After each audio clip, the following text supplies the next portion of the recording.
নমস্কার বন্ধুরা, মিতাজ ফুড জোনে তোমাদের সবাইকে আরও একবার স্বাগত জানাই। চিতই পিঠা খেতে কিন্তু আমরা সকলেই কম বেশি ভীষণই পছন্দ করি, কিন্তু সেই পিঠা তৈরির সময় অনেকের অনেক রকম সমস্যা দেখা দেয় বা পিঠা তৈরির জন্য পারফেক্ট ব্যাটার কিন্তু ঠিকঠাকভাবে তৈরি করা যায় না, অথবা চিতই পিঠা তৈরি করার সময় ঠিকঠাকভাবে ফোলে না। তো আজকে আমি তোমাদের সাথে এই সকল সমস্যার সমাধান নিয়ে একটা সহজ পিঠা রেসিপি শেয়ার করতে চলেছি। আশা করি আমার আজকের রেসিপি তোমাদের কাছে অনেকটাই কাজে আসবে, আর আজকের রেসিপিটা ফলো করে তোমরা বাড়িতে যে কেউ খুব সহজে পিঠা কিন্তু বানিয়ে ফেলতে পারবে।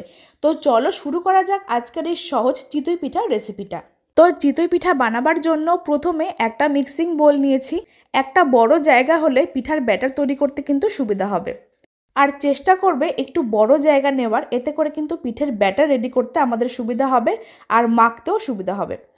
তো এখন এই মিক্সিং বোলের মধ্যে নিয়ে নিচ্ছি এরকম মেজারিং কাপের 3 কাপ শুকনো চালের গুঁড়ো। আমি এখানে বাজারের কেনা শুকনো চালের গুঁড়ো ব্যবহার করেছি, তোমরা কিন্তু অবশ্যই ঘরের তৈরি আতপ চালের গুঁড়ো ব্যবহার করতে পারো। তবে আজকে আমি বাজারের কেনা ইনস্ট্যান্ট শুকনো চালের গুঁড়ো দিয়ে পিঠাগুলো তৈরি করে দেখাচ্ছি। 3 কাপ শুকনো চালের গুঁড়ো নিয়েছিলাম, আর তার সাথে অ্যাড করে দিচ্ছি সামান্য পরিমাণ বা স্বাদ মতো নুন। এই চিতই পিঠায় একটু নুন হলে কিন্তু খেতে ভালো হয়, তার জন্য আমি একটু বেশি করে নুনটা দিয়েছি।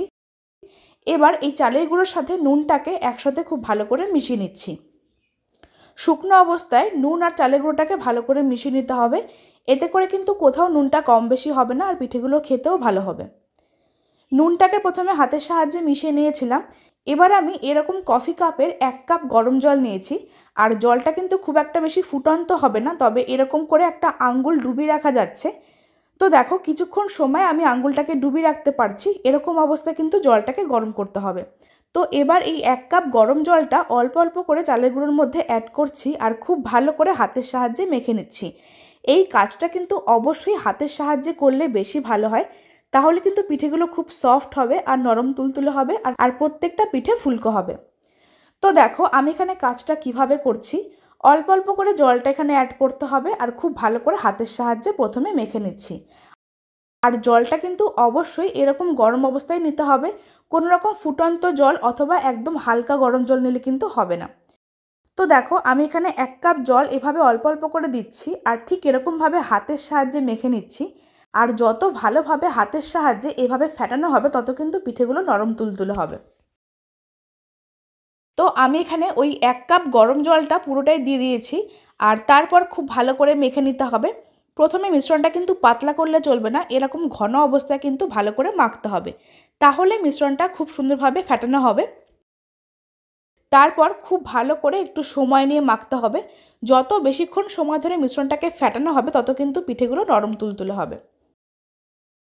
তো বন্ধুরা তোমরা কিন্তু পিঠে তৈরির সময় অবশ্যই এই স্টেপটা ফলো করো, তাহলে কিন্তু সমস্ত পিঠেগুলো ফুলবে আর খেতেও ভালো হবে। আমি এখানে 10 থেকে 15 মিনিট সময় নিয়ে খুব ভালো করে এটাকে হাতের সাহায্যে মেখে নিয়েছি, আর মিশ্রণটা কিন্তু আগের থেকে অনেকটাই স্মুথ হয়ে গেছে। এবার আমি আরও 1 কাপ জল নিয়েছিলাম, তারপর ওই গরম জলটা এর মধ্যে অ্যাড করছি, আর মিশ্রণটাকে পাতলা করে নিচ্ছি। তো দেখো জলটা দিয়ে পাতলা করে করে আমি আবারও হাতের সাহায্যে ফেটিয়ে নিচ্ছি। যত ভালোভাবে মাখবে তত কিন্তু পিঠেগুলো ভালো হবে। আমি বারবার তোমাদেরকে বলছি, চিতই পিঠা বানাবার জন্য কিন্তু অবশ্যই এই স্টেপটা ফলো করতে হবে। তো আমি এখানে জলটা অ্যাড করে এরকম পাতলা করে নিয়েছিলাম, আর এটাকে একটু সময় ধরে ফেটিয়ে নিয়েছি। এবার এই মিশ্রণটাকে আমরা ঢাকা চাপা দিয়ে আধ ঘন্টা থেকে 45 মিনিট রেখে দিচ্ছি, এতে করে চালের মিশ্রণটা আগের থেকে ফুলে যাবে আর অনেকটাই সফট হয়ে যাবে। তো দেখো 45 মিনিট পর ঢাকাটা তুলে নিচ্ছি, আর মিশ্রণটা কিন্তু আগের থেকে একটু ঘন হয়ে গেছে, অর্থাৎ চালের গুঁড়োটা কিন্তু জলটা সোক করে নিয়েছে। এখন এই মিশ্রণটাকে আরেকটু স্মুথ বানাবার জন্য আমি একটা বড় মিক্সিং জার নিয়েছি। এবার এই মিক্সিং জারের মধ্যে চালের মিশ্রণটাকে পুরোপুরি ঢেলে দিচ্ছি। তোমরা যদি ছোট মিক্সিং জার নাও তাহলে কিন্তু এটা দুবারে পেস্ট করতে হবে।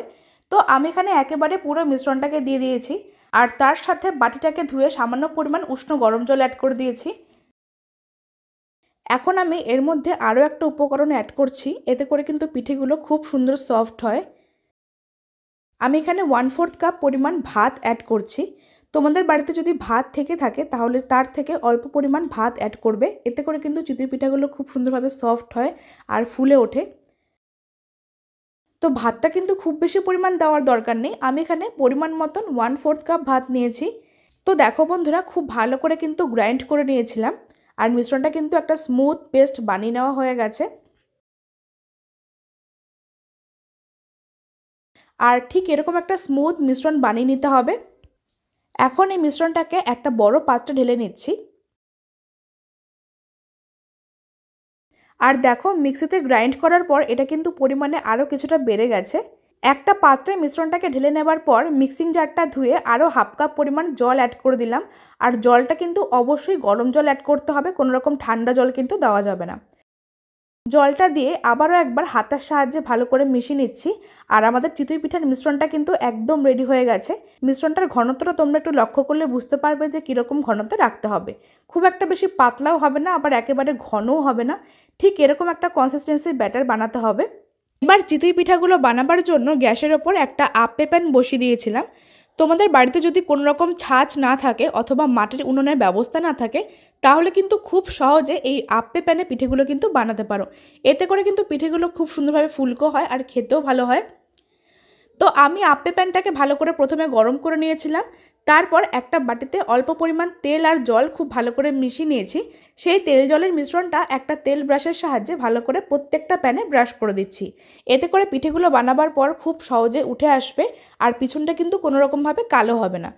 তো দেখো, প্রত্যেকটা প্যানে তেল ব্রাশ করে দেওয়ার পর গ্যাসের ফ্লেমটা কিন্তু মিডিয়াম টু হাইতে করে দিয়েছি। তারপর ওই ব্যাটারের থেকে 1 হাতা করে ব্যাটার প্রত্যেকটা প্যানে দিয়ে দিচ্ছি। আর এই আপ্পে প্যানে একসাথে কিন্তু মোট 12টা পিঠে তৈরি করা যায়। আর পিঠেগুলো কিন্তু খুব তাড়াতাড়ি রেডি হয়ে যায়, তোমরা একবার হলো বাড়িতে বানিয়ে দেখতে পারো। তো আমি এখানে প্রত্যেকটা প্যানে পিঠের মিশ্রণটাকে দিয়ে দিয়েছি। এখন ফ্লেমটাকে মিডিয়াম টু হাইতে করে দিয়ে ঢাকা চাপা দিয়ে 2 থেকে 3 মিনিট অপেক্ষা করব। 2 থেকে 3 মিনিট পর ঢাকাটা তুলে নিচ্ছি। আর দেখো, পিঠেগুলো কিন্তু কতটা সুন্দরভাবে ফুলে উঠেছে। তোমরা দেখে নিশ্চয়ই বুঝতে পারছো যে পিঠেগুলো কতটা ফুলকো ফুলকো হয়েছে। এখন একটা চামচের সাহায্যে প্রত্যেকটা পিঠে আমরা তুলে নিচ্ছি। আর দেখো, পিঠেগুলো কিন্তু খুব সহজে একটু টাচ করলে কিন্তু আলগা হয়ে যাচ্ছে। তোমরা অবশ্যই বাড়িতে যদি কোনো রকম মাটির ছাঁচ না থাকে অথবা মাটির উনুন না থাকে, তাহলে অবশ্যই একবার এভাবে চিতই পিঠেগুলো বানাতে পারো, খেতে কিন্তু ভীষণ ভালো হয়। তো দেখো, প্রত্যেকটা পিঠে আমি তুলে নিয়েছি আর একই রকমভাবে সবগুলো পিঠে আমরা বানিয়ে নিচ্ছি। তো সবগুলো পিঠে একই রকমভাবে বানিয়ে নিয়ে আমি নলেন গুড় দিয়ে পরিবেশন করেছি। শীতের সকালে অথবা শীতের রাতে গরম গরম এই পিঠে আর গুড় দিয়ে কিন্তু খেতে জাস্ট ফাটাফাটি লাগে। তোমরা অবশ্যই একবার বাড়িতে বানিয়ে দেখতে পারো। আর আমার টিপস অ্যান্ড ট্রিক্স ফলো করলে খুব সহজে আর যে কেউ কিন্তু পিঠেগুলো বানিয়ে ফেলতে পারবে, কোনো রকম ফেল হবে না। তো বন্ধুরা, আজকের এই চিতই পিঠা রেসিপিটা তোমাদের কাছে কেমন লাগলো সেটা কিন্তু আমাকে অবশ্যই কমেন্ট করে জানিও। আর ভালো লাগলে অবশ্যই একটা লাইক করে দিও। আর আমার চ্যানেলটিকে সাবস্ক্রাইব করে পাশে থাকা বেল আইকনটাকে প্রেস করো এরকম নতুন নতুন রেসিপির আপডেট সবার আগে পাওয়ার জন্য। আজকের রেসিপিটা আমি এখানে শেষ করছি। সবাই খুব ভালো থেকো, ধন্যবাদ।